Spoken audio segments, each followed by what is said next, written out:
So keep putting that into the programme, my mind. You keep using that word, and you keep wanting to. What is helpful for all of us, and I'm very conscious of the support this committee provides to defence and how you want the right things to be done. I'm going to speak. I've been given evidence to this committee for 10 years. I'm going to speak plainly and carefully. Don't try and put words in my mouth. I can understand what you're saying, and people can make their own judgments. So can we come, it's now January, we're getting towards the end of the financial year. What is the current underspend or overspend on Ordell and CDL budgets for each of the armed forces? So under the new system, and I know you've asked a lot of questions about this, under the new system... Which the Parliament refuses to answer. I think you've had answers to the questions. No, they're not answers. They're side. One of the few things that I don't have responsibility for is answering parliamentary questions. So I'll let you pick that up with the Defence Minister when he comes. Anyway, maybe you can answer it. Yeah. But under the new model, the funding flows to the military strategic headquarters, to me, and then down through the commands. The total budget for the defence is about 62 billion this year, of which just under 40 billion is for the military strategic headquarters, which includes the 4 commands. There's been no point in the year where that budget has been reduced, apart from some reallocation of funding into defence nuclear. Managing a budget in year is a perfectly normal process. How much was that went into defence nuclear? I would have to confirm that precisely with you. If you would, several hundred million. Okay, just for time's sake, yeah. And that was about trying to balance the pressures across defence. And managing, all departments have this issue of trying to, how do you manage the budget to make sure you don't overspend? Departments are not able or allowed to overspend. As I'm sure you know, as we get towards the end of the financial year, departments are asked to identify their forecasts. Then a negotiation goes on with the Treasury to ensure that... I understand the process. Yeah. I'm just trying to find out whether you currently have an underspend or overspend on each of your budgets. And right now we're in a position where we are forecasting to spend more than the budget we've got. That's the process that's being negotiated. How much is that currently forecast? And I'm not going to talk about that in public. Those conversations are happening right now between the accounting officer and ministers and officials in anyway, you confirmed you are overspent at the moment. We are not overspent right now. You're not allowed to overspend. What we're saying is the forecast by the end of the year would be that if we carried on and to make no changes, it's a perfectly normal process to go through supplementary estimates, and that's the process that we're going through right now. The process currently, you do not have enough money to meet what you want to do. We do not have enough money to do everything that is currently planned. And that is a perfectly normal position, as you would recognise. Happens every year, has happened over the last few years, and the department has been allocated additional funding in supplementary estimates. That process will conclude in the short term. Okay. Thank you very much. On to Ian Room. Chief Marshal, obviously there are lots of items on the list of spending priorities which you have alluded to, the new Type 26 and 31 frigates. But given what you said earlier on that you only advise ministers, can I ask what advice did you give to ministers on the medium helicopter programme? So the new medium helicopter programme, or new medium helicopter, is nominally a replacement for Puma, which was taken out of service, as you may remember, last year. That is still one of those issues that is in the forward programme, and when the Defence Investment Plan concludes, it will conclude on whether that programme goes forward and at what scale. My position on new medium helicopter is that we have a gap since Puma went out of service, and there is a clear requirement for that. Whether that sits as high up the list of priorities as other things is a matter for the overall Defence Investment Plan, and will ultimately be a matter for ministers. And where does it sit on your advice and your interpretation? Because obviously you've had lots of experience.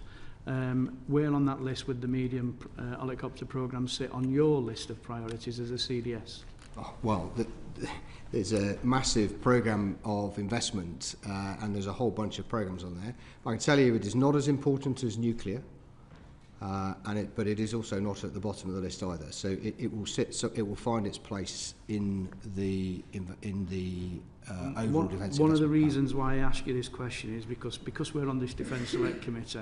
It's been discussed under an urgent question to ministers this afternoon. So I was wondering if you had a briefing this morning with them to say what their stand should be.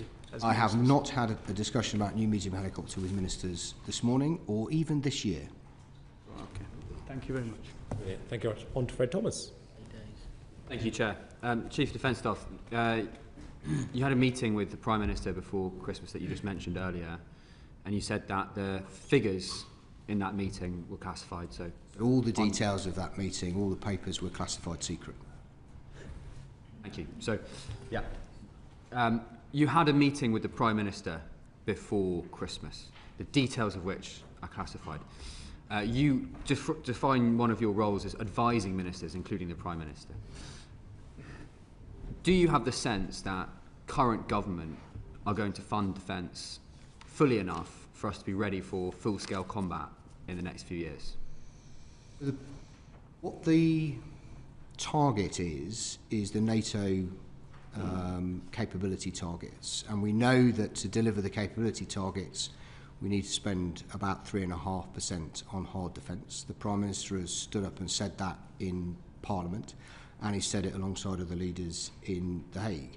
Right now, 3.5% investment in defence feels like the right kind of number. But do you mean the Prime Minister has said that we need to spend that, or he said that we're going to spend that? Well, the Prime Minister was committed to spend 3.5% on defence. Now, my question was in the next few years, because obviously that commitment is not in the next few years. So I'm just trying to ask you about kind of really quite in the next couple of years. Yeah. And whether your sense and your feeling and your advice to ministers is that they will find the funds to get ready for full-scale combat in the next few years. And of course, bear in mind that if you think the answer is yes, we should hear you say yes. Yeah.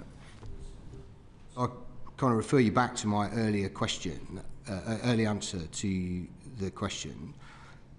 The commitment to spend 2.6% of defence by 2027, and for that to rise in the period beyond that, and the Prime Minister's commitment to 3.5% of GDP, that's unprecedented.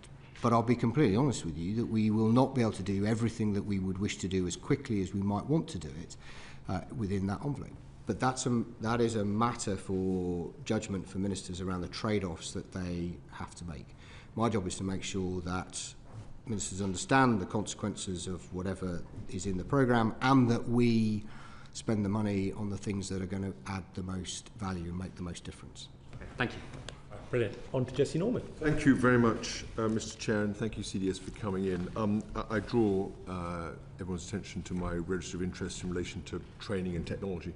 Can I just understand a little bit further about what you were just saying then, CDS? Obviously, I understand you want to be as helpful as possible to the committee, given the circumstances, and the circumstances are not easy for all kinds of reasons. But I think I heard you say that you were perfectly clear that the government could not fund the combination of current commitments to programmes and the SDR. Something has got to give in some way compared to a level. That might be a level of ambition, it might be pushing stuff to the right, it might be the word we don't use, beginning with cuts, you know, that, as it were. But I think that was what I heard you say. Was that right? Partially, Mr. Norman. So what the point I'm making is that the SDR set a head mark of 2035, and it would be there will be limitations in terms of capacity of industry. There'll be limitations in our ability to recruit the number of people we need. There'll be limitations financially. My point is we cannot deliver everything we might want to in a very short period. In a very short period of time. It might at the I mean, as it were, you can imagine small in-year savings, additional funding. If that remains what it is, you might have to cut a platform. That might be something, that would be a major change required to fund other activities. Is that the kind of thing that's being discussed at the moment? There's a whole range of choices that we might have. I laid out some around things like levels of contingency, the speed at which you might do things. there are things that will go out of service and be replaced, and the question is whether we can accelerate that replacement, whether we can bring in new capability, modernise. The First Sea Lord talked recently about this concept of Atlantic Bastion, providing additional capability through autonomous systems. So all of those are in play, Mr. Norman. All of those are things that we big can capital consider. programs, but also small in-year and multi-year revenue programs. Yeah. So what I'm specifically talking about now is the big system. The in-year measures are all where Mr. Twigg was coming from, and Mr. Thomas. Let me just ask. Obviously, one of our concerns, we published a report on it, is on current readiness. Yes. The next 2 or 3 years. Yes. So, can you just confirm that all of the services will see an increase in disposable cash flow over the next couple of years that they can spend on improving readiness as a matter of resource funding? You hinted that resource funding was coming under additional pressure, but can you just confirm that every one of those services is going to see an increase in its disposable cash? Yeah, the increase in the defence budget is quite significant. It's about £11 billion more in 27 than it is this year, and that's in cash terms, and that will flow. A proportion of that will flow to yes. MSHQ through me. Exactly that. Okay. Yes, exactly. Brilliant. Okay, that's great. Thank you. I just wanted to pick that. Obviously, the government's put a bit of a gag on senior members of the armed forces speaking. Has that been a constraint on you or some of your colleagues? I haven't felt gagged in any way, shape or form. It's a long-standing requirement for senior people to get permission to authority to speak, to make statements.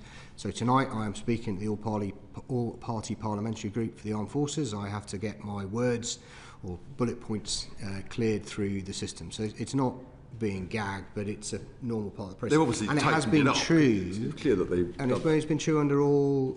As long as I've been a senior officer, that has been the process we've been through. It's nothing particularly new in that. How confident? I mean, on a scale of kind of 0 to 10, 1 to 10, low confidence to high confidence, how confident are you that any units that we deployed in Ukraine would have sufficient equipment, training, rotation schedules to be able to maintain a safe capability there? So I'm confident we will deploy people to ensure that they are safe. But you'll know, Mr. Norman, there is no such thing as zero risk in operational environments, and it's the job of the military leadership and with the support of ministers in decision making is to judge that level of risk and make sure that the benefits that we get from deployment outweigh any risks that we might have. And you will have heard the Defence Secretary say in Kyiv on Friday that we're committing in this financial year a couple of £100 million to improve just on equipment, training, rotations, you're feeling pretty confident, very confident. Yeah, so we won't deploy our armed forces if we're not happy that they're going to be safe. And I'm confident, having been closely involved in the work on the coalition, the willing planning, that we have a means of meeting the requirements that have been set, and this additional funding will reduce the risk that they might face. I just come back to the other point you raised, which I thought was important, which was in relation to NATO. Obviously, you've got obligations, we have obligations as a nation under NATO, providing specified forces at defined readiness levels, for defined contingencies under NATO command on a timely basis. How confident are you that we are meeting our operational and strategic commitments to SACA in all our various domains? So, what has happened over the last year or so has been an increase in what that target is. I mean, that's the process that NATO goes through. So what NATO has done over the last few years is develop this, what's called a NATO family of plans, the DDA family of plans. And what that has done is help specify more precisely what the requirements are right across NATO, and then they get disaggregated down to each nation. As a consequence of that, we are now being asked to produce more than we were in the past, and we are not at that level yet. That's why we need to increase defence spending. What I can tell you now is that, and I speak to SACUR, it sometimes feels like daily, but certainly weekly, about what his requirements are, and he is very happy with the quality and capability of what the UK provides. But I'll be very honest with you, Mr. Norman, we have to do more and do better. So that's important. So you're not very confident at the moment, but you are hopeful that the track you're on will get some confidence. When do you think that will be? So my point is not about confidence, my point is that the demand on defence has gone up. Right. But when are we going to meet those SACR plans that we've discussed? And we will, well, you will need to be spending the full 3.5% before we can meet the full demand in broad terms. But that process will take a number of years, as has been set out in the strategic we won't hit SACR's demands until the early 2030s. So if there's a war before then, we're all in trouble. So the whole, and this is where I think we have to be really careful, because the purpose of NATO is to deter Russia from attacking us. The way we do that is we demonstrate that we're ready to fight and win. There's a heated debate about when Russia might be ready to do something versus NATO. Right now they are fixed in Ukraine. They are taking an enormous number of casualties, over 1.4 million casualties. There's some reports of nearly 400,000 deaths this year. So the risk position changes over time. And our job as a contributing nation is to ensure that our forces are as ready as they can be, and to talk about those in a positive and realistic manner. And that's the balance we have to strike. I think you're giving us a picture of qualified concern, if I can put it that way, about lack of readiness and upgrade relative to SACR plans over the next 4 or 5 years. That's what I'm kind of hearing. I think your report, the committee's report on readiness, got it right. There are risks right across NATO. There are risks. We are being asked to produce more, and we will produce more as more funding comes online.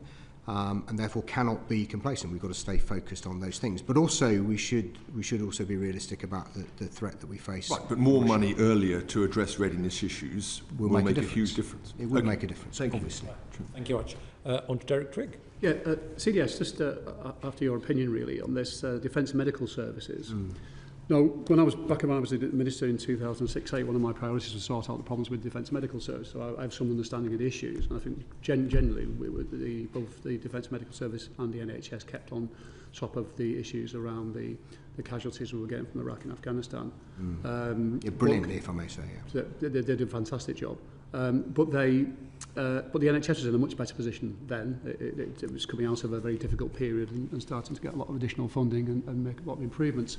I just wonder, would you have concerns currently? I mean, for instance, if we got twice the level of casualties we had in Iraq and Afghanistan in a future conflict, about the ability of the Defence Medical Service and the NHS to cope with that. And I know there's been exercises, but given the massive pressures now, which was even greater than they were then, I just wonder, do you have concerns about the Defence Medical Services and our ability to treat wounded and casualties? I think I'd lay out my concerns in two buckets. The first is in the short term, and I know the committee had a closed briefing session on the Defence Medical Services.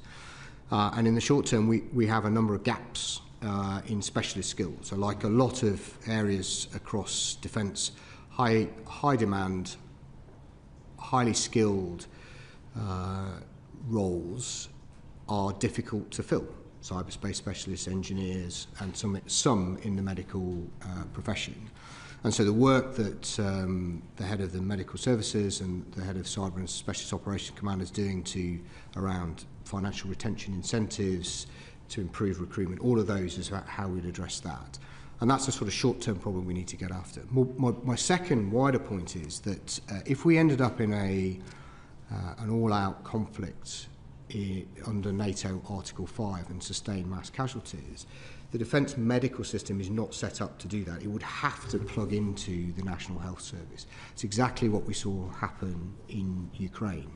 And some of you may have heard me speak at RUSI just before Christmas, and I was talking about the need for us to think about, at a national level, how we would respond and bring all the levers of government's power and authority together to allow us to do that. And at the moment, we don't have a full plan for how we would do that. Now, I have every confidence, given the way the NHS and the brilliant people in the NHS and in the Defence Medical Service has responded historically, that we would do that.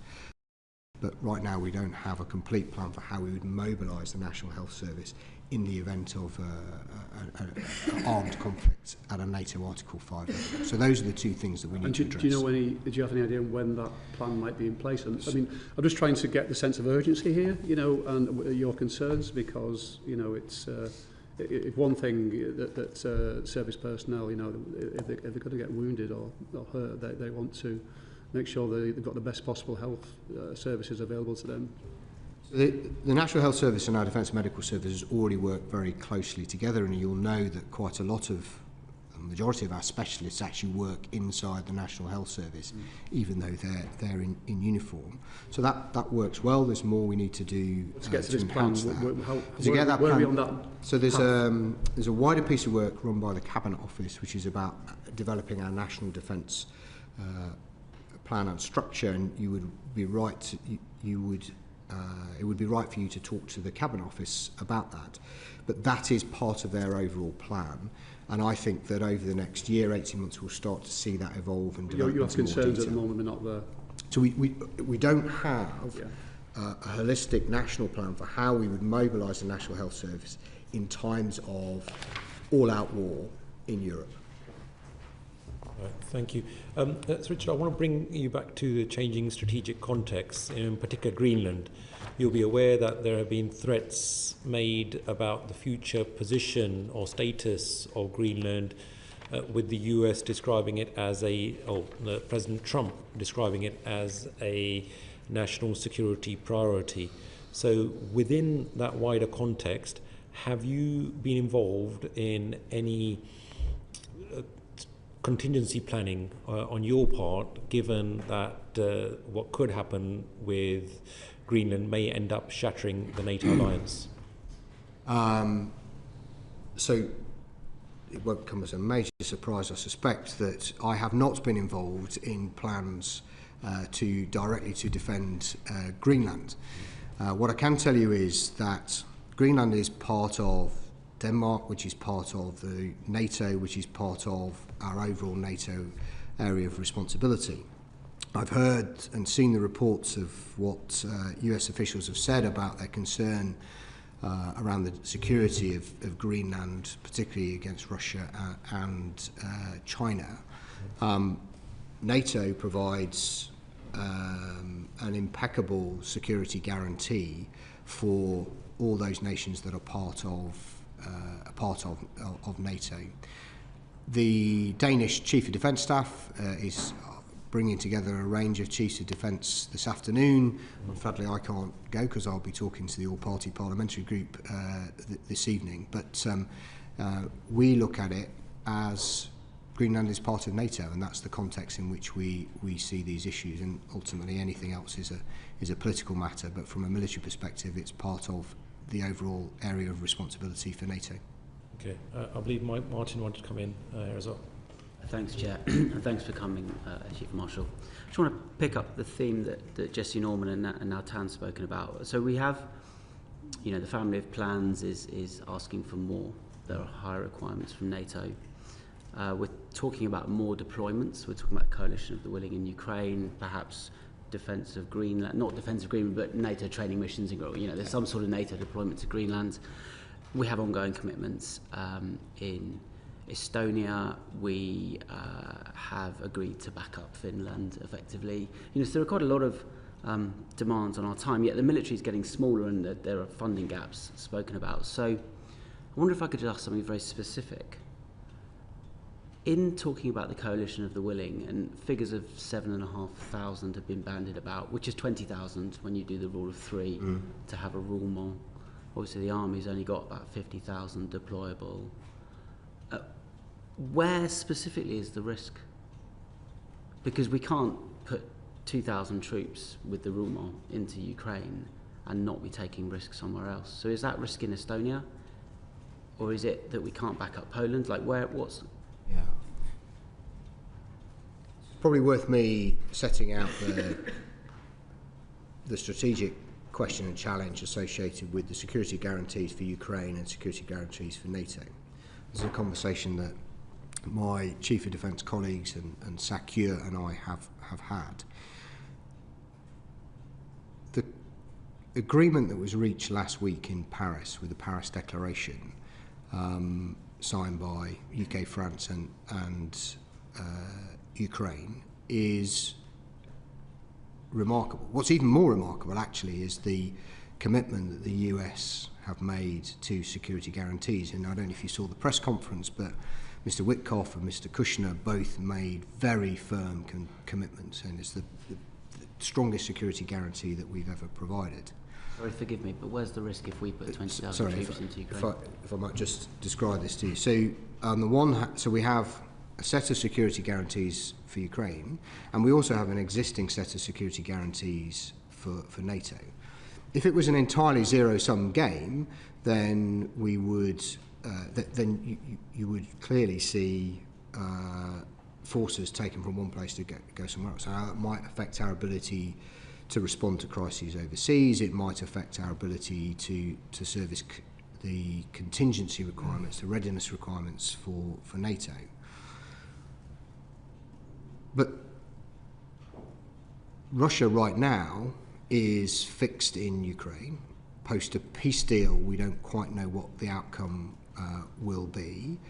And we will have to make judgments dynamically about where we put the forces and how we service those various security guarantees, because we can't do all of the things in all the places all of the time. I'm confident in terms of our ability to meet a coalition of the willing requirement, certainly in the short term, because, and it's important, and we may want to come onto this in more detail, but the concept, the principle around the coalition of the willing is that it enables Ukraine to build up its armed forces to be able to deter Russia and defend itself. So it's an enabling force. But part of the way in which we enable Ukraine to do that is we offer a backstop alongside the US offer a backstop, and we offer... So very quickly, if I may, you say that it's, I mean, you're sort of quite happy that Russia is fixed in Ukraine. You almost say that that's a good thing. I agree with you. I think it is a good thing. But if it's a good thing that Russia is fixed in Ukraine, how is it not a bad thing that we become fixed in Ukraine if we deploy troops there? It depends on the scale, and it depends on the circumstances and what Russia does. You can make an argument. What's a safe number? So as we are in a period of detailed planning, and without the security guarantees having to been signed and been through the political process, it would not be helpful for me to lay that out in public, because anything I say will just make Putin wiser. The Prime Minister, I think, has said and committed to having a vote in Parliament about deployment. And part of that will be a role for me to articulate what those risks are, and for those to be debated and considered both in government and in Parliament. And I'll absolutely commit to do that. But I think right now, before we've got the security guarantees settled, it wouldn't be helpful to speculate about what those numbers might be. But I say I'm confident in the short term that we can meet that requirement. Thank you. Final quick question. How many soldiers does the Russian Federation have in Ukraine? So if you look at the numbers, it's about... So actually inside Ukraine or in the region, it's well over 500,000. Thank you. Thank you very much. On to Emma. Thank you very much. Hi, CDS. Just a few quick questions from me. What do you think the likelihood is of Russia agreeing a peace deal that sees NATO members as boots on the ground in Ukraine? So the short answer is we don't know. There are plenty of evidence to suggest that Russia won't sign up to that. But when I spoke to Mr. Witkoff and Mr. Kushner in Paris last week, they were both optimistic about the ability to get to a deal. I was reading a Rusi article from March over the weekend, which talked about there being no prospect of America signing up to security guarantees in Ukraine, and yet here we are with America signing up to security guarantees in Ukraine. So I think it's hard to be certain what will happen. Clearly the rhetoric coming out of Russia, coming out of Putin, is that implies that they don't want to do a deal. And I always say that there's one person can stop this war right now, and that would be President Putin. But I would say we have moved on dramatically, and pressure on Russia is increasing as a consequence of the coalition of the willing, the role that the Americans have played, and so we will have to wait and see. Why do you think other members who are part of the coalition of the willing haven't given any similar security guarantees that UK, France and the US have given? So they will do, I'm certain of that. The leadership is with the UK and France, and the decision was to make a declaration in Paris and to lead the way, but I'm absolutely certain that other nations will make those commitments, and we have a whole range of those nations represented in the operational headquarters in Paris and fully involved in the planning. You'll recognise that lots of different nations have different legal bases for deploying their forces, and they will need to be settled. But yeah, I'm absolutely certain others will join that. And of course, CDS, you'll know as well as I do that a vote in Parliament isn't needed for any of this. It's royal prerogative. So do you envisage that if things are moving quickly, that actually the vote in Parliament will come after any? That would be entirely a matter for ministers. Thank you very much. Let's now move on to modernisation and readiness issues with Calvin Bailey. Chief Marshal, the equipment plan from 2023, which underpins the Defence Investment Plan, had a substantive, we can talk about this number, £29 billion shortfall, which was the MOD's figures. It's actually a bracket of 7 to 29. NAO said about 16,000, but they're all public, and so we can point to those. NAO was clear that the gap didn't arise as a result of inflation or for external pressures. It arose through different behaviours by top-level budget holders and their different approach to the Defence Investment Plan. So the Royal Air Force and the Royal Navy both included full predicted costs where they appeared unaffordable. The Army produced an affordable plan but then accepted risks that capabilities wouldn't meet the government objectives, and the report's quite clear about that, and we tussled over this on the Public Accounts Committee last year. Is the NAO's premise about how the gaps arose something that you agree with or not? As you know, Mr Bailey, I'm very familiar with the equipment plan report and the NAO's various reports on it, and the reason why it's a range is it depends on what assumptions that you make. Some of that is about uncertainty in future costs. Some of that is about what you assume in terms of the ongoing upgrade costs, for example. But the basic NAO is got a bunch of smart people, and they are right that depending on what assumptions you make, you can make the cost go up or down. But okay, I'm familiar with that. And I will not try and put words into your mouth, but it's the premise that the approach that came about from the NAO's approach, that the three different service chiefs behaved differently, and therefore there was differences. No, I'm not sure. I'm not sure you could lay it specifically at a single service. The NAO said quite specifically that the gaps arise by the Royal Navy and the Royal Air Force putting unfunded programmes into the programme. That's why there was such variance, and the reason why the Army carries such risk is because they cut their programme out. So it's the premise that behavioural change leads to a divergence in the amount of money. So it's not a behavioural change thing, because if you can't afford it, then you can't deliver it, and so the Defence and the the Navy and the Air Force, in the way you describe it, will have to make adjustments to their programme if you're going to live within it, and that might be about delay, it might be about reductions in numbers. There's a whole bunch of ways in which you can do that. I don't think. I think where you're going with this is that there's some kind of deep cultural difference of approach between the three services. I'm not sure I share that view. Okay, well, so that's straight from the NAO report, and the point I'm trying to make is the one that you have just made, that actually there is a need for behavioural change, and that was the point of defence reform. And the point of defence reform is that the single service chiefs should submit into you as Chief of Defence, and it's for you, well, your predecessor should have applied prioritisation across those needs. So that 29 billion shouldn't have been something that arrived as part of the DIP, because your predecessor should have prioritised that and presented that prioritisation to your minister and ultimately to the Prime Minister. So that is a behaviour that defence reform wishes for you to get after. Is that something that you're going to stop? Just remind me which year the equipment plan you're 2023. It's a 10-year programme. See, we know it's all capital expenditure, so those areas, unless there was some big gee-whiz thing that I'm not aware of, that £29 billion would still be in the programme as a deficit. Or somewhere between 7 and 29. Or 16 if you take the NAO's figures. And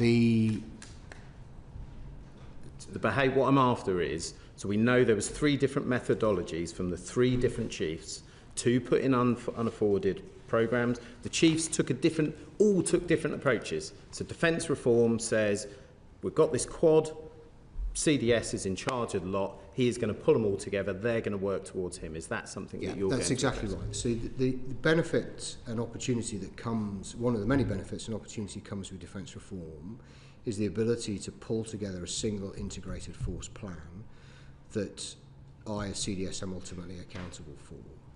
And through doing that, we'll apply consistency in terms of the approach that we take. It doesn't necessarily mean that the risk disappears, because you still have to develop a programme as best you can with the best information you have, and things change. And I talked about contingency earlier. The level of contingency we put in allows you to buy out some of those risks. But you're absolutely right. The defence reform model offers us the opportunity, with the money and tasking flowing through the CDS into the single services, to make that a more coherent and systematic approach. Got it. So if that is the case, and we require all the services to submit costed programmes on a common basis with no uncosted options, and to force explicit trade-offs between the services before it reaches the ministers, why have we got an uncosted SDR? I'm sorry, you're going to have to just explain that to me in a bit more So detail. The logic is that prior to it arriving at ministers, the single service chief's behaviour should be to submit costed and affordable profiles ahead of it coming to ministers. Yeah, so why are we in the situation that we're in? A couple of things. So firstly, the SDR was an external report. It wasn't done by anybody inside the department. And secondly, the SDR did not go into the details around the programme. That's what the Defence Investment Plan is for, and that's the approach that we're trying to take with the Defence Investment Plan, is to make sure that we understand the costs associated with it and the trade-offs and the risks that we're taking. Okay, and that is entirely in line with the evidence that we've received here at committee. Lord Robertson came before us prior to the SDR and said that reprioritisation of roles, capabilities, activities and support may be made in terms of the current defence programme, which implies that there should be down arrows and that we should expect to see things stop. However, after the SDR happened, General Barons came in and was quite cocksure and cock-a-hoop about the fact that he had not been asked, or they had not been asked, to do prioritisation. So at some point a decision had been made to remove prioritisation that kind of undermines the whole point, or the premise that I think we agreed on, was that shouldn't have occurred. As I say, the SDR was an external document. It was presented to the department by the external reviewers, and they were not asked to produce a costed programme. And that's why, one of the reasons why getting the Defence Investment Plan is so hard, because we've got high levels of ambition over long periods of time that we are trying to address and do some of that prioritisation you describe. Okay, so you would accept, therefore, without putting words in your mouth, that the SDR failed to impose prioritisation and therefore allowed that £7 to £29 billion gap and associated commitment pressure to flow straight through to the Defence Investment Plan. There's a couple of things to reflect on. So firstly, that 2023 equipment plan was based on, reflected on, it did not give us specific areas in which we should disinvest or seek to slow down investment, and that's the work that we have to do through the Defence Investment Plan. Okay, so there was activity and not prioritisation. I understand there is an amount of sensitivity about this, but I have to ask, what are the down arrows? Where are the capabilities, activities or support functions that could be reduced to support or do the things that the SDR failed to do, which is prioritise? I recognise why you and the committee will be interested in the detail of that, but I am not going to go into the details of the options that we're considering. I accept that, but I am here to ask. I can understand why you asked, Mr. Indeed. Bailey. Absolutely. With that, Chair. Thank you very much. Jesse Norman, I believe, wanted Thanks to very comment much. I on this just point. wanted to pick up one of the things you'd said there, CDS, which is that the SDR was an external document presented to the department. Well, we've had Lord Robertson in front of the committee saying specifically that they worked very closely with MOD officials and with the Treasury all the way through, and that there was specific care taken. There should be no surprises as to the costing. So it just feels like a disavowal for you now to say, well, there we were going along and these suddenly external reports gets presented to us and we've got to deal with it. How does that work? I think both things can be true. I mean, Lord Robertson presented the report with their 62 recommendations, 62 recommendations, which were their recommendations to the department. The department, the Defence Secretary, did accept every single one of those recommendations and said we would get on with implementing them. That's exactly what. So accepted that these were proposals that were costed and accepted for purposes of procedure, planning, programming, and to move forward on that basis. So to come now and have us say, well, hold on a second, we had no idea the SDR was going to create all this additional cost, feels. That's not at all what. Well, obviously the Prime Minister thought it was true. So how does that? That's not what I'm saying. So my point is that if you look back in the history of these things, when we've done a integrated review in 2021, if we did SDSR in 2015, 2010, they were done internally, and the policy document was published alongside, or was done alongside the detailed investment plan costings.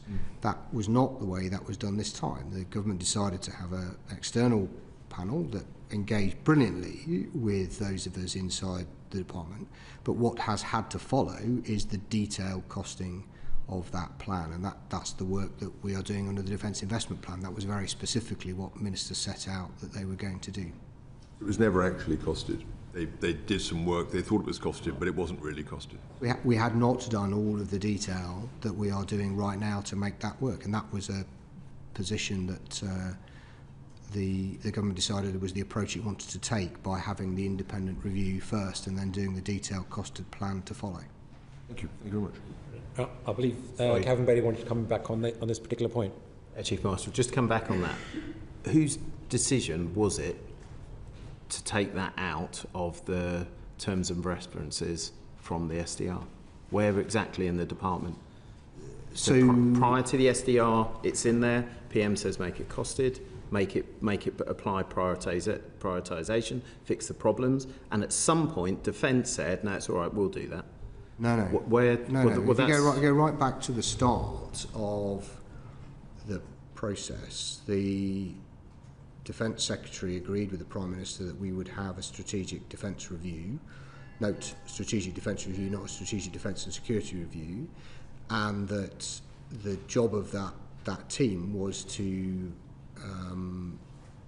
develop proposals for how we would improve and modernise defence. They did not ask them to do the detailed planning. That's why in that document it talks about the Defence Investment Plan. If you go back to I think the terms of reference are a matter of public record. And that's contrary to the evidence that we've that we've received. Lord Robertson was quite clear when he came before us prior to the SDR that the prioritisation would be part of the SDR. By the time the SDR had came out, they were very explicit that actually Defence had said it would take the prioritisation, which is why we're expecting the Defence Investment Plan to do that prioritisation, and why I've got this big question about what on earth defence reform means if prioritisation is going to come in terms of Defence Investment Plan. It's not going to come from the Chief, like if it hadn't already got there. So the Defence Investment Plan and the decisions around investments that go into it will be a matter for ministers to decide based on advice on prioritisation that I and others will give to ministers. The point that you're making about Lord Robertson's perspective, I'm afraid that's not one that I recognise, and I'd have to go and talk to Lord Robertson about exactly what he means. I'm not aware at any point, and bear in mind I was Chief of the Air Staff at the time, I'm not aware at any point where the direction to the review team, the independent review team, was changed to ask them to take out prioritisation. I'm not aware of that. Right, thank you very much. On to Ian, please. Just a quick supplementary question. Chief Marshal, just before Christmas I asked on the floor to the Secretary of State when the Defence Investment Plan was going to be published, and he said with great urgency, hopefully by the end of the year. That was after the delay in August, and then obviously it's moved to March. So given what you've been saying to Mr Bailey and Jesse here, what's the learning curve for going in the future? What can we learn from this? Because obviously you've got a great handle on this. What lessons can be learned? Because it's like what your mother used to say: if you can't afford it, don't spend it. and what I'm trying to say is, what can we learn from this with the SDR and the DIP? Shouldn't there just be one document? It will be a matter for whichever government then initiates it. My experience has been that turning policy ambition into hard, costed capability plans is really difficult. And if you can try to do those two things together, then you can make those trade-offs as you go through.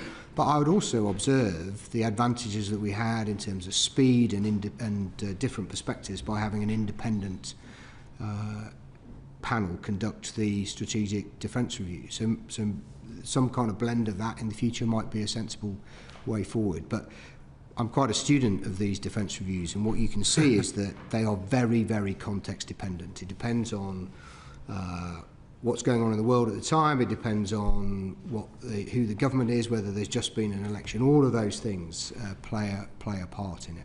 I can't wait to read your paper on it in 5 years' time. Right, thank you very much. On to Fred Thomas. Thank you, Chair. CDS, I'm going to ask you about reserves, the reserve force, another thing which was laid out in the SDR with some lofty ambitions, including an increase of 20% in time. In the context of the conversations we've been having about some of the challenges of funding some of the strategic aims the government have put forward, and also the increasing threat, I want to ask you about the near term again, so I really don't want to get into the 2030s. How seriously is the MOD taking reforming the reserves? And we've had various review documents of the reserves in the last few years that you'll be familiar with, and yet numbers are falling, and the real estate that certainly the Army Reserve has is kind of noted to be further deteriorating. Can you just give us a sense of, with a bit of kind of your own take, now you're in this role, of like how important do you see the reserve force or not? So on your final point, the reserve is a fundamental component of the whole force. Just why is that? Because I personally transferred from the regular force to the reserves, as did other members. I've noticed that does not seem to be the case. So when you say that, when you say it's a fundamental part of the force, like what do you mean by that? Because it doesn't appear to be. So if you go to RAF Witten, which is actually a Cyber and Special Operation Command unit. Where we're going next week as a committee. Oh, yeah, well, there we go. You'll see when you, well, particularly if you go to weekends, you'll see that the reserves are critical to continuing to sustain and maintain the intelligence work of that unit over those quiet hours. I was there just before Christmas. I used the place for special communications, and I know that there were reservists supporting the outputs then. So I think the reserve do a number of things. In terms of delivering our outputs, they do that day in, day out, particularly specialists. And I would point to people like those who are at Whitton, who are intelligence specialists, who are able to provide additional capacity, particularly at weekends, to do that. And there are specialist skills that are much more readily available in the private sector that are hard to sustain and retain inside the armed forces that we use, and intelligence, cyber are particular examples. That medical is another area, and so the reserves play a really critical part in those specialist skills. More broadly, though, as we think about how are we going to mobilise all of the armed forces in a state of rising tension and ultimately up to Article 5, that's where we build mass and capacity and capability through the reserves. And I would absolutely recognise, and Lord Peach wrote his external review of reserves, which the report we received just before Christmas, and it's not at the level we would want it to be, either in terms of the strength of the armed force of the reserve forces, or necessarily in terms of the infrastructure and kit that they get access to. So given what you just said about how integral a part of the overall force it is, in the document you referenced by Lord Peach, which is the Council of Reserve Forces and Cadets Association's annual statutory report 2025, the kind of RIFCA scrutiny report, the number one top finding, based on the fact that all the numbers of strength is down, every single one of them, so fewer people are joining, even though the strategic vision is more of them joining. Right. The number one finding is this: the reserve lacks a clear and resourced sense of purpose, which they don't know why they're there. They don't know why they exist. And I take your point about niche specialists here and there, vital, amazing. And I think probably this committee has had time spent with other parts of the force where that being enhanced has been spoken about, and we all support that.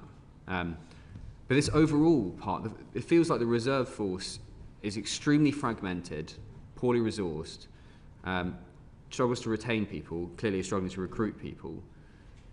Do you think it's ready to reform it, or do you think it works how at the moment with this separate kind of reserve force HQs?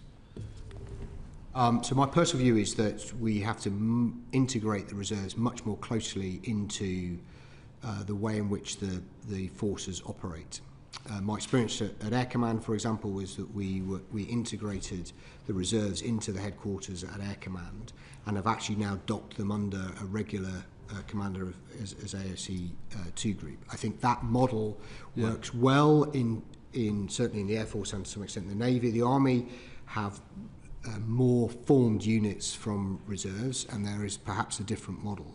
But my core guiding principle for the reserves, which I think should get at your concern, Mr. Thomas, is they have to be part of the plan. We have to be clear what the reserves are going to do and when, and that shapes how they train, how we equip them, and that gives that clear sense of purpose to our reserves. And I admit we are not there yet. The SDS are committed to improving the size, the resourcing, both financially and in equipment terms. And all of that will be something we'll have to improve over the next few years to make sure that we get the most out of the reserve, which we spend a significant amount on every year. Yeah, it's not cheap. Can I ask you, and that's actually really good to hear, acknowledgement that there's some work to go. Definitely. And I very personally endorse that model of having them much more closely integrated with regular units, because otherwise they kind of, you get that lack of sense of purpose. Last question on the reserves. We've been around NATO partners, we've travelled a bit as a committee, and other countries view their what you might call a kind of third-tier echelon force or a kind of defence force, or what the Estonians call the EDL, which is the Estonian Defence League, I think. They our equivalent would be what we call the strategic reserve, so people who've maybe served in the military but are no longer reservists, and they're kind of quite a few years out from ever having been near uniform or a rifle or anything like that. What's your personal take on if we did get into a full-scale conflict, whether you trust those people, whether they be part of the plan, are they part of the plan? So the SDR lays this out actually, that says the strategic reserve is an important part of that wider resilience through our armed forces. I am really confident that if we found ourselves in that rising level of crisis, those who had served previously, had retired and gone out to do some, or gone into another area of, or another profession, or into the private sector, I am sure that many of them would want to come back. What we don't have right now is an effective system of tracking and engaging that community, and that's part of the work on the reserve development that Minister for Veterans and People wants to deliver as part of the SDR deliverables. And I think that will be an important part of our overall level of resilience. And I'll be completely honest, we don't have a good plan right now to do that. Okay, well, thank you for your honesty with that. I'm going to move on to a separate area now, away from reserves. So to speak about defence reform. Yeah. We had your predecessor in front of this committee twice, I think. Once shortly before he was due to go. He then finished and made a speech, his first appearance in public since leaving the role, and you kind of never quite know what people are going to say once they're no longer not shackled, but you know what I mean. They're free to speak. Not gagged. Gagged. That was the word I was looking for. Yeah. What he said was that he tried very hard to change culture in the MOD and in the forces, and that he couldn't, and that it was kind of really, really tough to change culture. Part of defence reform vision that we've heard is around culture, and that kind of culture of, you know, attitudes to women and minorities in the forces, or it could be culture in terms of risk aversion in procurement, or it could be any number of things. I want to ask you specifically about the risk aversion in procurement, which is something that multiple people in defence have spoken to us about. And this basically is that for civil servants and uniformed people making decisions about what to trial and eventually procure, there's really no incentive to take risk, because you're liable to be sued by defence companies, and you're putting your career on the line. So culturally leads to a situation of stasis. And that, you know, that's not your words, but that's what I've heard from a lot of people. Do you have any plans to try and shift that culture? The short answer is yes, we have to. It's not a matter of do we want to, we have to. And particularly because of speed and speed of adaptation. I've been out to Ukraine 3 times in the time I've been CDS. And one of the things that is really plain when you go to visit is how everybody through the system has a clear understanding of the requirement, the threat, the need to do something, and is able and willing to balance that need with the risk that they're able to take.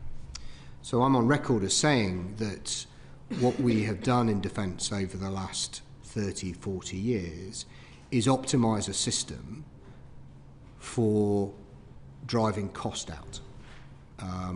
And we've optimised it for the 20th century, not necessarily for the 21st century. That's led to highly transactional relationships with industry, where we have tried to lay off risk on industry, and industry has tried to protect itself from that risk. And that was at a time when we weren't facing a threat from Russia. We wouldn't face the need to change as quickly, and that is not going to be adequate for the future.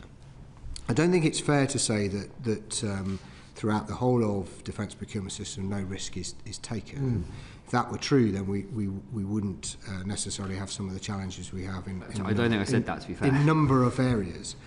And I think that how this works in Ukraine and in other nations that face these existential threats, and how it worked in the UK, if you read about what we did during the Second World War, is a real clarity around the need to change and a delegation of an empowerment of people to make those trade-offs between the risks that you face, whether that be in procurement terms or maybe even in assurance, versus the benefit that you get from delivery. And it's about creating that environment to do that. So you would have seen in the SDR, and I think Rupert talked about it when he came before the committee previously, this idea of segmenting procurement. I will just quote him because we have heard in some detail from, as you say, from Mr. Pearce, who's the new National Armaments Director, about segmentation and the staff who were with him. But my last question to you, and it's interesting you mentioned that previous panel we had with the new National Armaments Director. One of the questions I asked them was, culturally, the direction in the MOD, is it to prepare for some kind of future conflict that might happen in the 30s, as in 2035, which is one of the dates that we've currently committed to hit certain funding categories, which is it's so far away that it's, you know, policy can change so much between now and then. Or is it to get ready to fight and win in the next couple of years? If Russia's fixed in Ukraine at the moment, if there is a ceasefire this year and discussions for deals are well underway now, then it might shift its gaze and we might be drawn into conflict, and suddenly conversations about spending X, Y, Z in 2035 seem a bit far-fetched, or rather irrelevant. I asked them, and they told me, ask CDS when he comes to So that's what they said on record. This is what I said. I read it. Okay, Yeah, sure. I read it. So the perhaps slightly obvious answer is you have to do both. So I talk about being ready to fight today and tomorrow and together. The today bit is about how do we maximise the output that we can get from the kit we've got today, and that's about investing in spares, it's about investing in activity, and at the same time we also have to recognise that our enemy is changing, is adapting, and we need to be able to keep up with that. So you have to kind of do both. What the Defence Reform does, partly to Mr Bailey's point, is it provides much greater clarity over the problem statement coming from the military and much greater delegation to the National Armament Director to go to industry to work out how best to solve that. And if that works, what that delivers is a faster response to specific problems that we face. And we've got good examples of where we did this. If you think about the counter IED fight in Afghanistan when Mr Joppa and I worked together previously, actually we did that remarkably well. And it was because we had a very clear threat and a very clear requirement to do better. And that's the culture that we've got to bring in. But I'll be honest with you, it is difficult. If you take somebody like me, I spent 30 plus years in the armed forces, and we've been doing it the same way that whole time. To shift that mindset requires real clarity over the requirement, the threat, and then delegating and empowering our people to do those things. And when things go wrong, because they might do if you take more risk, is we acknowledge they've gone wrong and we say it was in the greater good, and I may be using that defence in front of the committee at some point. Well, you're welcome to. You would be welcome to in the future. Thank you. Thank you very much. I believe Lincoln Jopp wants to come in on this point as well. Thank you very much indeed, Chair. I think we probably had a pretty similar briefing when the committee went to Ukraine, and what was so telling was the way in which they had completely bypassed a load of stuff in order to get the responsiveness to the ever-evolving threat. And if we looked at what they had cut out, and they'd effectively cut out the whole of the military chain of command above brigade level, they'd cut out the whole of the Ministry of Defence, and they'd cut out every single regulator. Now, if you want the responsiveness that you're talking about, institutions get the behaviours they reward. And you just said, you spent 30 years in the armed forces doing it in one way, which you've now acknowledged should be wrong. But the institutions get the behaviours that they reward, and they rewarded you with becoming CDS. And so how are you going to meet this challenge? But you've grown up and been successful in a system that you now have to say, we completely need to change that wholesale, and I'm the man to lead it. So I think the point I'm trying to make is that that is a part of the acquisition system, which under the new model is the National Armament Director. What I can do as the head of the armed forces in this new model is be super clear about what the specific problem statements and requirements are, and be prepared to accept that we won't, in this new model, drive towards precise requirements 20 years in the future, but instead focus on what are we going to be able to deliver this year, next year, or this week, next week, and the week after. And that's the model that defence reform is trying to bring into place. What that will require is changes in regulation, changes in process, and it will require us to accept failure when it occurs, and to acknowledge that that was in pursuit of the greater good. And what gives me some confidence around this is that when we look at those circumstances where we have had that very clear requirement, we have swept away some of that process. We've swept away some of that regulation that has accreted and built up over 25, 30 years of the peace dividend. And I'm not in any way pretending that is easy, and I'm not in any way pretending that we can be complacent and it will naturally just happen. But I think we've seen the importance of it in Ukraine, and we've seen an example of how it can be done in Ukraine. And let's be honest, the Ukrainian system is not without its flaws or problems as well. And right now we're not at war, and that the challenge is how do we create that sense of urgency without creating this sense of panic and throwing all of the regulations that are established by this place out of the window, and that will be a consistent effort to carve that away over time. Thank you. Mike Martin. Thank you, Chair.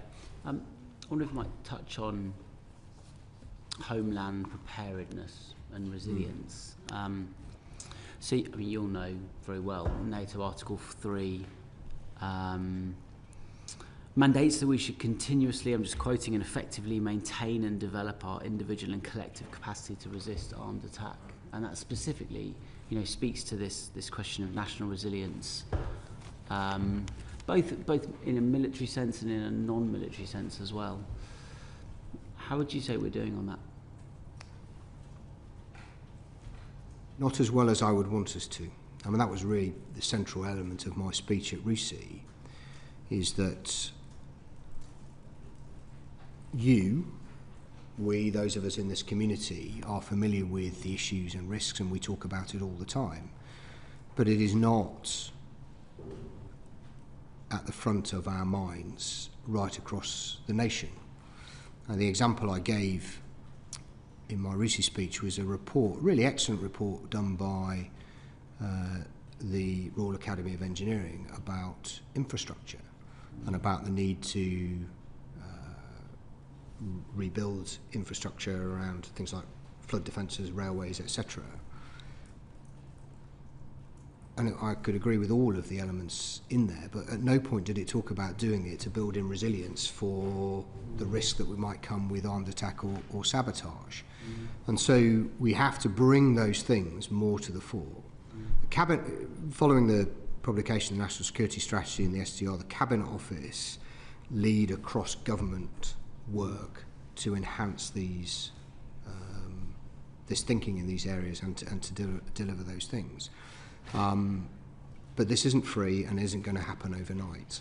And I judge, and I've argued, that this, in a world where the demands on defence and the nation are rising, the risks are rising, that is a time when we should be contemplating and examining how we increase the resilience of the nation more broadly. So as we think about replacing upgrading signalling on railways, is how do we build in the redundancy associated with that? We talked about the National Health Service earlier. How do we think about holding stockpiles or building capacity and resilience to support us in mass casualty events? And that work is really relatively new and really getting going. And I know that the team in the Cabinet Office have said that they would be very happy to come and talk to the committee about it if that were helpful. Yeah, you're right. It's absolutely about, is that bridge built to do X under duress?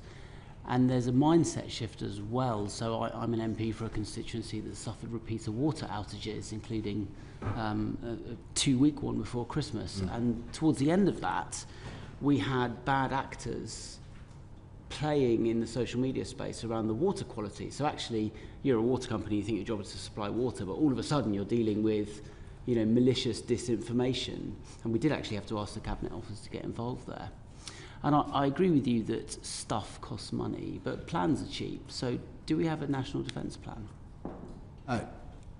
We don't have a complete national defence plan Shouldn't yet. we? Yeah, absolutely. I mean, and the government is committed to doing that. Why don't we have one? So I think that it is a manifestation of the peace dividend. It's one of the most obvious, is that since the end of the Cold War, we have not prioritised those matters, and so as a consequence, the government for many years has not, of many hues, has not focused its efforts on developing that kind of plan.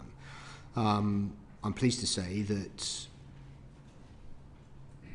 partly as a consequence of what's in the Strategic Defence Review, that is changing. And when are we going to have the plan? So I would say that you will.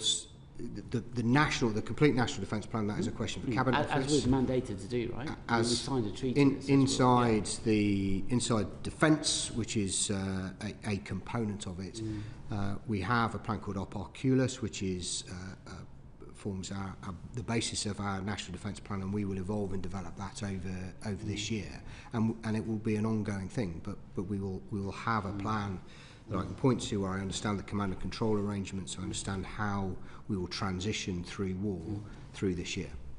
And are you aware of any other NATO countries that don't have national defence plans? There are a number. I don't know the exact which nations, and some nations don't talk about it in public. And I think it's fair to say that nations may describe themselves as having a national defence plan, but they're of variable depth of detail across all of those different nations. Our job should be to focus on us and making sure we have the plan. Would you say that it's sort of letting the side down to not have one? I think, as you said yourself, NATO expects us to have a national defence plan, and that's why we need to work on it and build it. Thank you very much. On to Alex Baker. Thank you, Chair. Chief Marshal, it's a delight to have you in front of us. I want to talk to you a bit about defence reform, which you've obviously already picked up a bit on in some of the previous answers, but I just want to give you an opportunity to sort of put on the record how defence reform is going. You've had the programme underway for a year now. How are the new structures enabling you to deliver outcomes, and what difference does it make having the service chiefs reporting directly to you? Please. As the SDR said, defence reform is the work of a whole Parliament, but our initial structures are in place with the CDS, the National Armament Director, Permanent Secretary, and the Chief of Defence Nuclear, and our responsibilities and accountabilities are clear. The underpinning processes, alignments of budgets, particularly the establishment of the portfolios of acquisition and how they are organised and what they face off to, that work is still ongoing. The 1st of April 26 is the key date that we've set ourselves, but there will continue to need to be evolution of the systems over the subsequent years. In terms of how it's helping, I think that if you look at the way in which the COS committee has been operating, Chief of Staff committee has been operating, we spend more time together now. I think the conversations are at a more strategic level and are focused on building, a lot of it has been focused on the integrated force plan and how that will fit inside the defence investment plan. So I think that those are positive changes. But ultimately, clear-cut examples of how it's really tangibly made a difference so far? So I think I'd say the most obvious are when I talk to my ops people, and the clarity that comes with an element of that group being responsible for policy and another element responsible for military strategy is provide really clear choices and sharper divide or sharper, brought into sharper focus the choices that we're offering to ministers. And I think when you talk to my folks as part of that organisation and the permanent secretaries folks, they would point to those opportunities, and it's allowed us to spend more time talking about military strategy and how that fits together and nest that within the policy. But I think ultimately the big question will be, can we drive the pace that Mr. Job talks about? Can we ensure that we deliver cost effectively against those set of requirements? And that will take some time.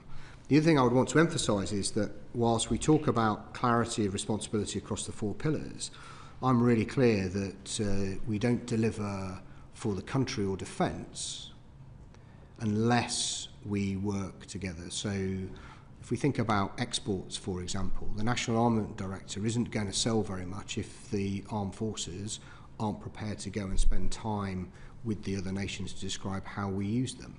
And so it's the collective responsibility that will deliver the overall outcome, but the clarity over those requirements and the sharper dividing line makes it easier for us to understand how our performance is, how we are performing. And so, for example, I now undertake quarterly reviews with the commands and their people about what it is we're asking them to do, how they're getting on with it, and how head office and how the other parts of defence can support them to deliver. That was not a thing that happened previously, and I hope ultimately that will enable us to deliver more for defence. Thank you. We will continue to ask this question every year, and so hopefully we'll come back with more and more tangible examples of greatly improved pace and value for money, etc.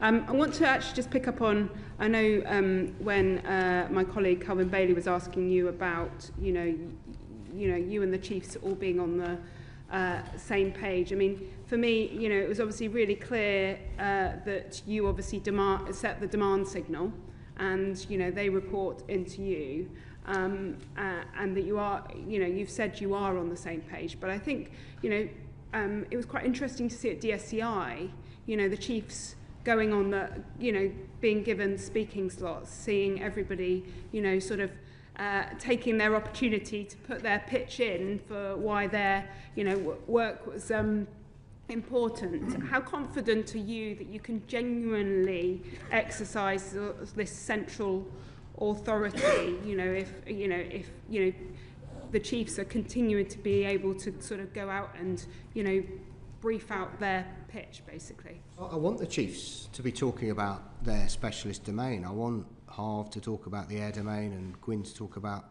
maritime, and Rowley to talk about land, and Jim to talk about cyber and specialist operations. I want them to do that. They are the experts in their domains. They have a really important role to play. But you can understand that what we have to do is try to integrate those things to create an integrated force. And the really significant change with defence reform is that the tasking and the money flows through the CDS in a way that it hasn't done in the past, and that provides us with the opportunity to do that. But until we get the defence budget and the defence plan in balance, then it's going to be difficult for us to really make inroads, and that's why the defence investment plan is so important. So I come from the private sector, and so I am really getting to know how the MOD works in a way I just didn't before. And in the private sector, when a business commits to a process of change, generally, in my experience, what happens is, the business brings in people who really specialise in transformation, in change, in, specifically finance. You've got a team of, highly competent people running defence reform, but they are people, from what I can see, with military backgrounds, not necessarily with that specialist knowledge. Is there a different way of doing this? So just to be clear, that the head of the transformation programme has come from outside defence. Gaby has. She has a mixed team inside working for her which does include some small number of military officers and civil servants, but also she has specialist help from a range of external assistance from consultants with specific expertise in this, and they've been brought in deliberately to do the things that you describe. Right. But I mean, it's good to hear that there are some of those skills being brought in-house. I mean, I think it is important, you know, to have them in-house rather than, you know, consultants, you know, telling you from sort of externally. Is there scope for more of that, more specialism being brought in from outside to drive change? The government's been very clear that it doesn't want to spend more money on consultancy and external assistance, but also recognises there are some areas where there is limited expertise inside the organisation, and in those specific cases, then yes, we will bring people in from outside. Brilliant. Thank you very much. We've got just under 25 minutes, so there's still a lot of ground to cover. So my request to members and to your good self, Chief of Defence Staff, is that our questioning and answers are as concise as possible, starting off with Lincoln Job. Thanks, Chair. You said in response to Alex's question that you think that as a result of defence reform, the building is better at doing military strategy. No, I said we had more time to spend focused on military strategy, which keep going, sorry. On, I think, around June 1943, one of your predecessors, Field Marshal Allenbrook, wrote in his diary that he was, the thing that was really vexing him was how did he beat Germany in such a way that it could regrow Germany to act as a counterbalance to Russia in the post-war conflict, long before, obviously, Normandy and the whole of that was happening. So what are you metaphorically or literally writing in your diary tonight? So I don't write a diary. I don't have the time to do that. And I'm always amazed at what Allenbrook was able to do with the pressure that he was under.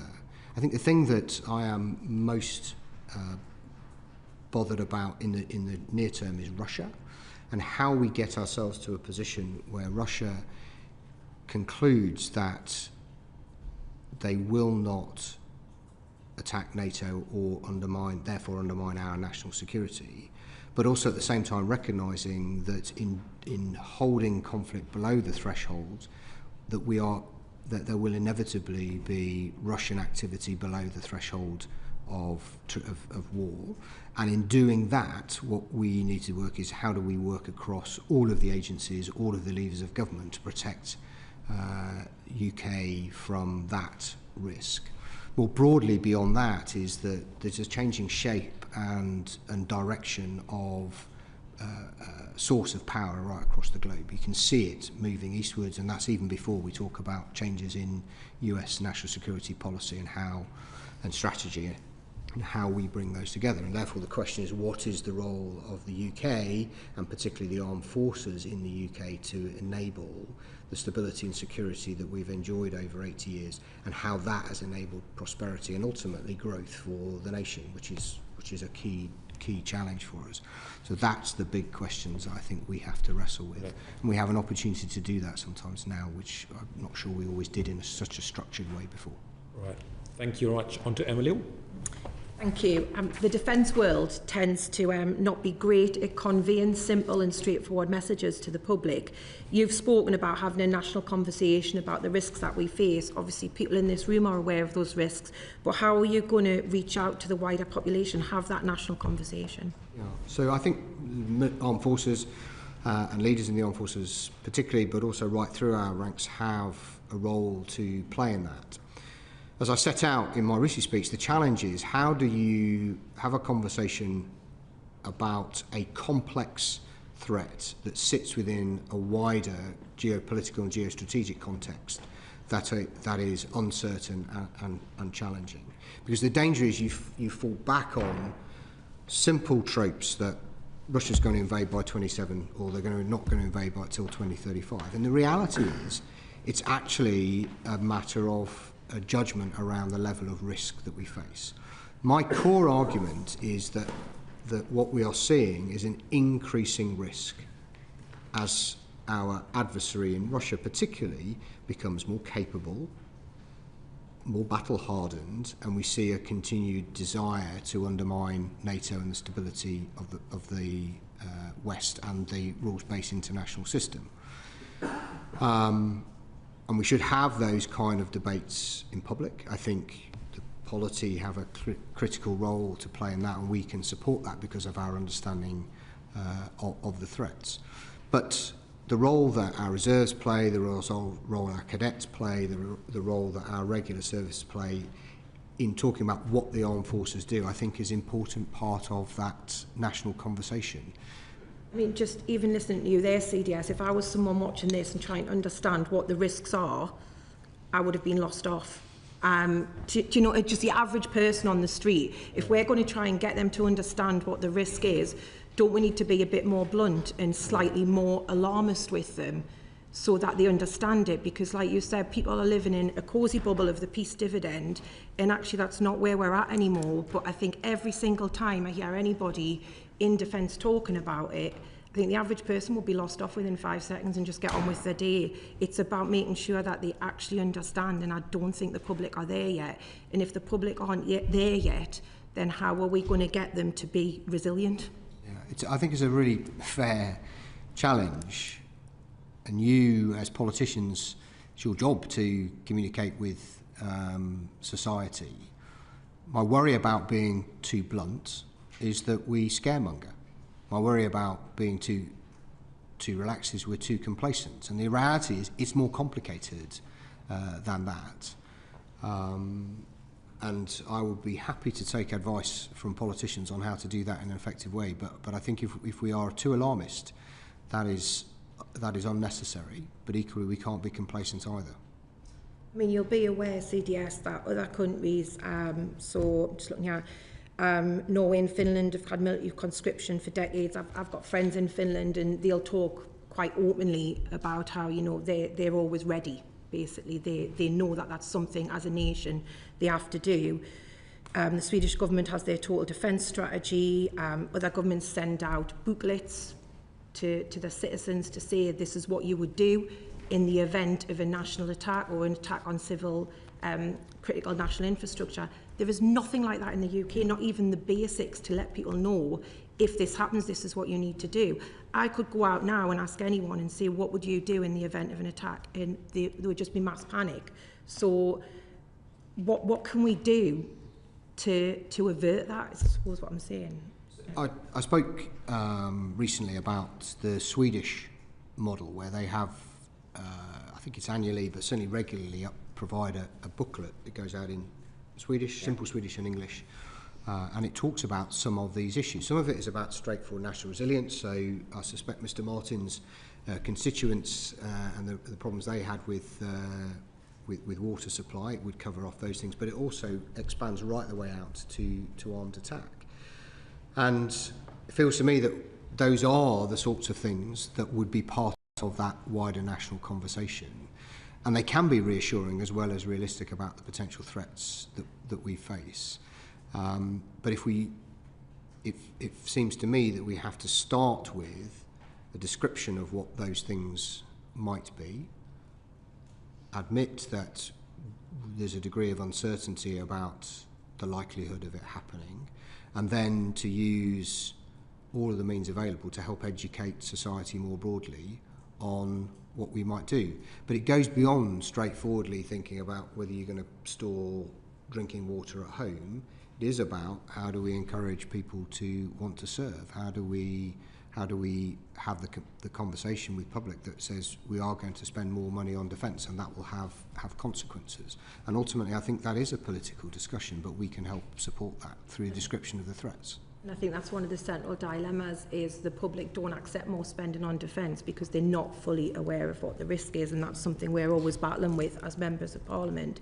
And until we get something clearly out there in an understandable format to the public, they're never going to accept that. Just another quick question from myself, Chair. The Defence Readiness Bill, do you know when that will be ready? I don't. My understanding is that it depends on finding parliamentary time for it, and I know it's a key focus for Defence Readiness and Industry, MINDRA, Luke Pollard and the Defence Secretary, and they're determined to try and get it in during this Parliament, but I don't have a precise date. Do you have any part to play in advising ministers what should be in that bill? Yes, we will do, yes. There'll be the military staffs will have a part to play in that and describing some of the issues that we want. And clearly it will require specialist drafters, because we don't often do bills in defence. What do you think should be in it?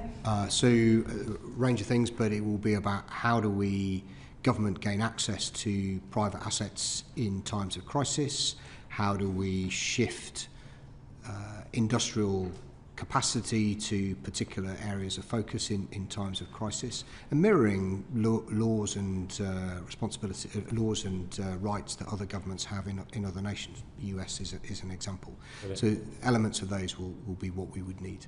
Okay. Thank you very much. On to Ian Rowe. Right, thank you very much. Well, the time wraps here, so I'll be very quick. Air Chief Marshal, you mentioned at Russia, your speech on the 15th of December, that people are a critical role. In fact, the Rick Haythwaite also said that people are a pivotal military capability just as much as a new submarine or fast jet. You also said a pleasing thing that this committee is, when we've had General McGowan in front of us and we've had the Secretary of State and also General Dame Sharon Neesmith come in front of this committee about the retention. And one thing shocked me, obviously, from the last reports that we heard, that we had more people exiting than actually being recruited. You said in that speech, the latest figures just a few weeks ago, which had been then beginning of January, showed that the first time in 4 years more people joined than left the forces in the past year, which I think is a big achievement. So coming on to the wider broadness of the question is, can you give the committee an update on the Haythwaite, the Haythornworth review, and your assessment of where the armed forces are in relation to recruitment and retention? Because I do know that we've had briefings about the pinch points and those also where we've had to have given bonuses, which at the time one of our questions was, is this just sticking plasters? Because, particularly around your trade, which engineering. I mean, on the macro points, up to the 1st of October 25, which is the last time we had up-to-date data, more people had joined in the previous 12 months than had left.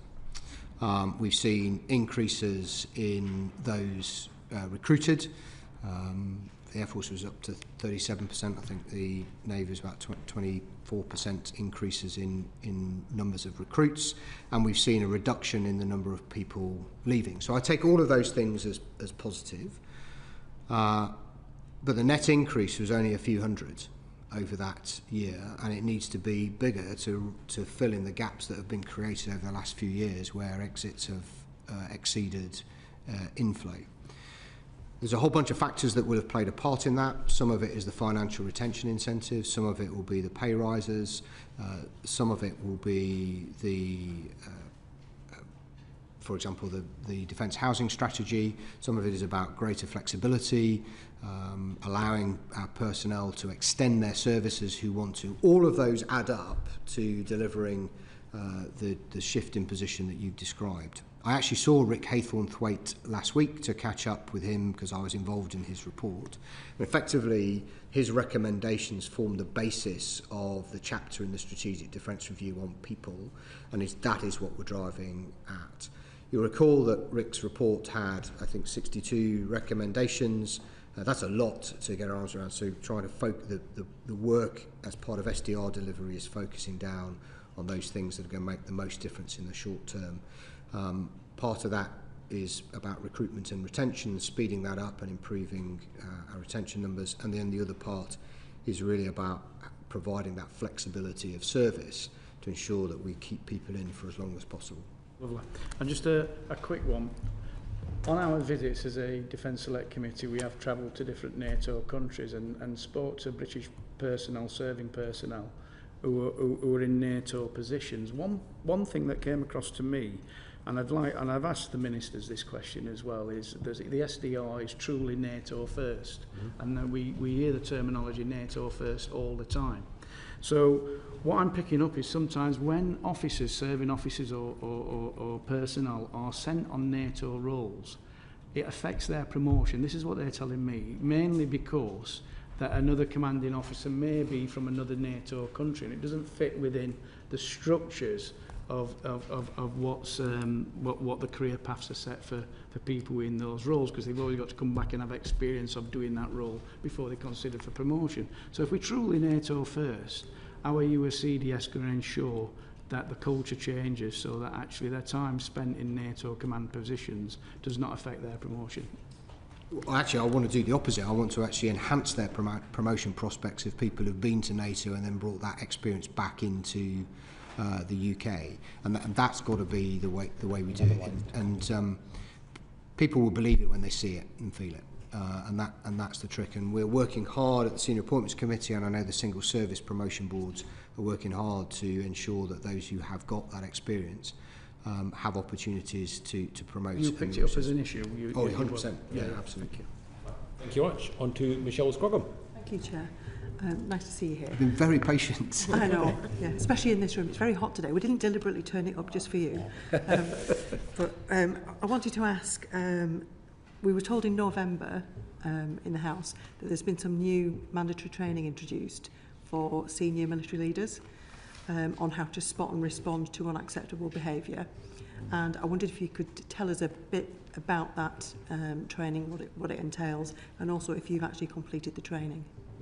So I'm not quite sure specifically what the reference was in the House, and I'm happy to write to you if you provide me with the details. But more broadly, in terms of the raising our standards work, I've been very clear since I started that this is something that needs to be led right at the very top of defence, and as the head of the Military Strategic Headquarters, I need to lead the chiefs, and I've committed to us meeting frequently to consider the overall programme and the progress we're making against it. There are 5 elements that I see to the programme, and the first of which is about leadership. It's about leadership from the most senior levels, but right across the organisation.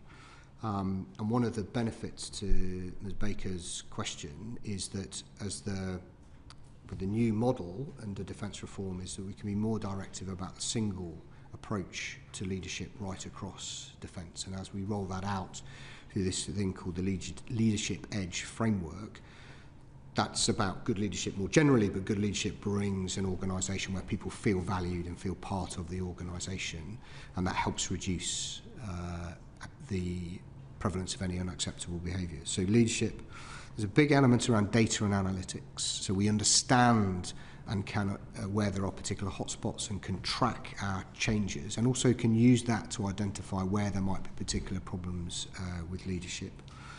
There's a piece around communications to help nudge and develop behaviours. Some of it is straightforward, and one of the components is about tracking unacceptable behaviours and dealing with them and tackling them properly. But the comms around that and education of our young people coming out of society into the armed forces is a key component.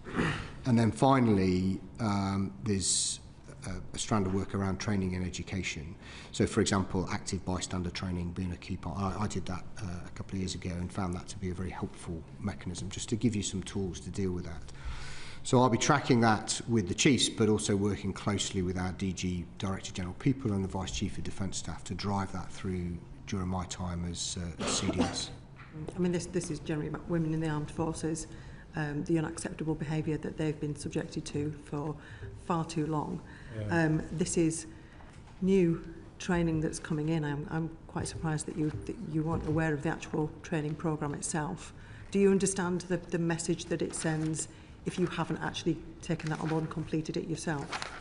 Absolutely right, but as I say, I don't actually know precisely what training was being referred to, because there's a whole set of training that we have to do as senior officers, which I am in date with and will continue to do and continue to set the right example. This specifically is about spotting those behaviours and how to respond to them and then support victims? Well, why don't we work out exactly what it was, and I'll write to you and confirm one way or the other. Thank you. I mean, on the messaging in general, I would say sometimes it's so well embedded that it's never noticed. And on my first visit to Admiralty House, I would say that was one of the first things that I took away, was the fact that there was a huge portrait on the wall of I think it was the 4th Earl of Sandwich's mistress. This beautiful portrait, but they were glorifying the fact that he got a 17-year-old mistress that bore him 5 children while his wife was in a mental institution. And I think some of these messages, they're so embedded for so many years that people walk past it and don't even notice. So I think that kind of training and awareness is definitely much needed. So I would appreciate if you could come back to us on that. We heard in December about efforts to test body armour, specifically for women, about the fit, and rather than it actually injuring our female personnel. Will it be treated as an urgent capability requirement should the armour be proved satisfactory? There are some very specific connotations around urgent capability requirements, but we would definitely consider it to be urgent. My understanding is that trial has gone well, and we will be bringing that. We are already bringing that into service. There's a special name for it. If you like, I will give you the correct name. But yes, we are bringing that into service. Is it for the UK, because I understand it is going to be used for Ukraine as a priority, but there hasn't been any mention of being prioritised for our personnel.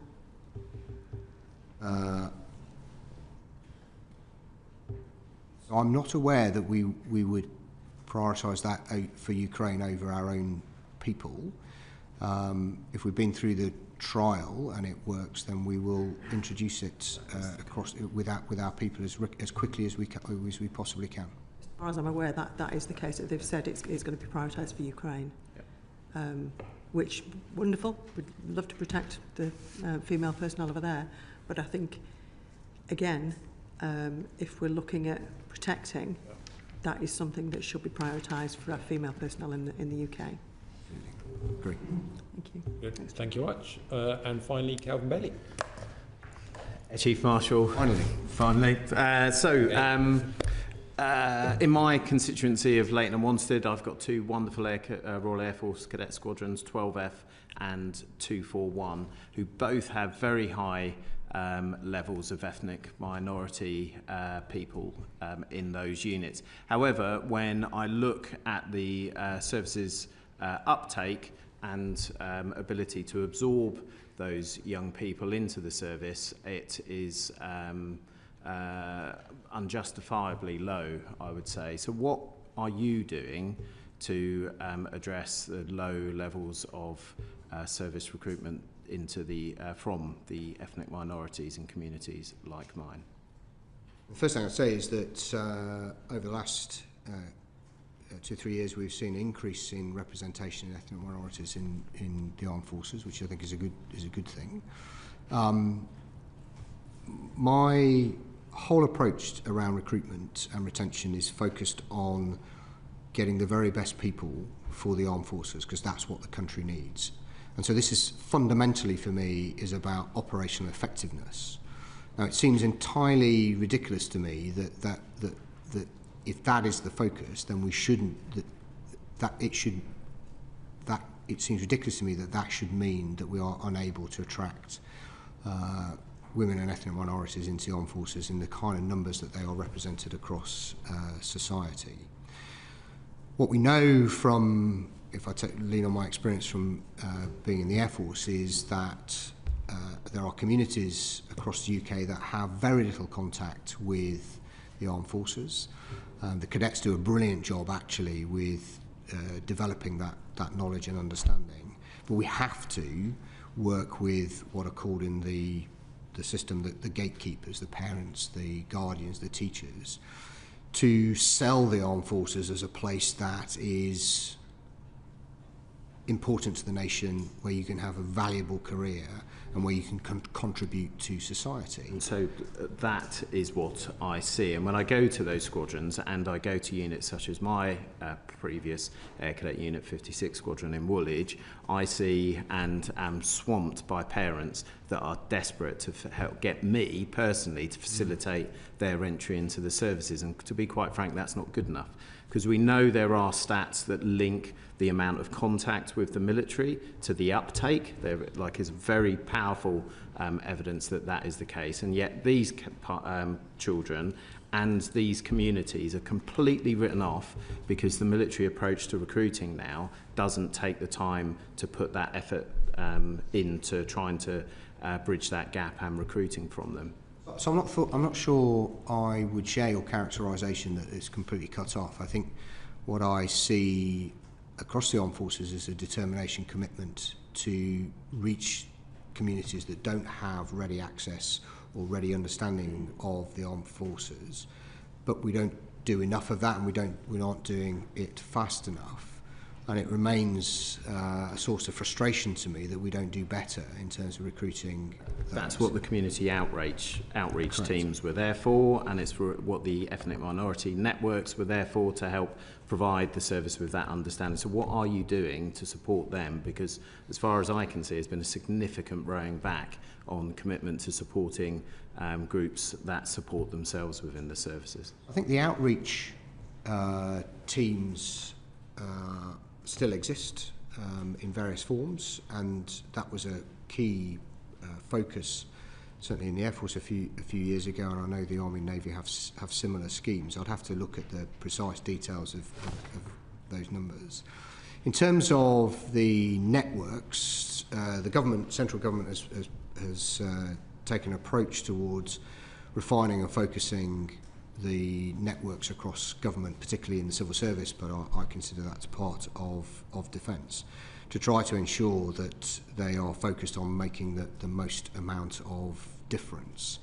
I think that I had a meeting with the Ethnic Minority Network from Defence back in November, and this was a real concern of those, and I'm in conversation with the Permanent Secretary on how we do as much as we can to support those networks who give their time to ensure that members of that network and community are looked after, but also I would want to help them ensure that they can support us in selling what is a fantastic career for anybody, for whatever their background in the armed forces. It's also sustaining and maintaining those people within the services, and for those people that can't conceive this, if you're an ethnic minority person and you're sent to Benbecula, you might find some of the issues and challenges that you recognise don't exist in that place, and therefore it's useful so you recognise that the networks remain a valid source of support for the... Absolutely, networks do vital work, and I find my time in them really valuable. Brilliant. And when we were in AUKUS, we visited we saw the change of approach that the Australian military is having to its non-Australian passport holders, and they've made significant leaps which are really going to challenge our recruitment measures for those non-UK passport holders. We won't have much time to talk on this, but I'd really welcome your agreement to engage with this as a quite pressing issue because of the high numbers of non-UK passport holders that exist within our military. Thank you. Will do. Thank you. And Chief of Defence Staff, we'd all commend your efforts to increase the recruitment of ethnic minority personnel, but you will no doubt be aware that in the 2024 annual report from the Service Complaints Ombudsman, it was noted that ethnic minority personnel were overrepresented when it came to complaints relating to bullying, harassment and discrimination, and therefore May of last year, on behalf of our committee, I did write to the Secretary of State to raise concerns about incidents of racist bullying and harassment, the use of racial slurs, and the culture in which racial biases disadvantage ethnic minority personnel. Now, what are you going to be personally doing to be ensuring that there is a culture change so that we can deal with the problems at the moment, within the armed forces, and then therefore recruit more individuals, because if we don't change the culture at present, then that will have a devastating impact on our ability to encourage more people to join. Yeah. So it starts with personal leadership and setting the right example. It starts with trying to learn and understand from members of the networks the pressures and difficulties that people from particular backgrounds have, educating myself. And then systemically, it's making sure that we have a set of processes and systems that identify, deal with and call out and deal with that behaviour, and that we inculcate that attitude right through the leadership and training systems that we talked about earlier in the process. So I have a personal responsibility to lead as well as I can and educate myself, but I also have a responsibility to make sure the system works as effectively as possible. And that raising our standards work, whilst it may have come initially out of women in defence, it actually applies to everybody in defence. It's about making us as good as we can be, getting the best out of our people so we can attract and retain the very best people, so that we can be the very best armed forces we can be. And that is the business reason for doing it, not just the ethical reason and moral reason for doing it. Thank you very much. Chief Defence Staff, you have been very, very generous with your time, and you've been in the hot seat for now over 2 hours, so you have earned a well-deserved break, but please do note that you have our very best wishes as a committee, and we're, despite the questioning today, we are very much on your side, and we wish you the very, very best in your service, and thank you very much indeed for your service. And please do convey to our brave servicemen and women our gratitude for their service.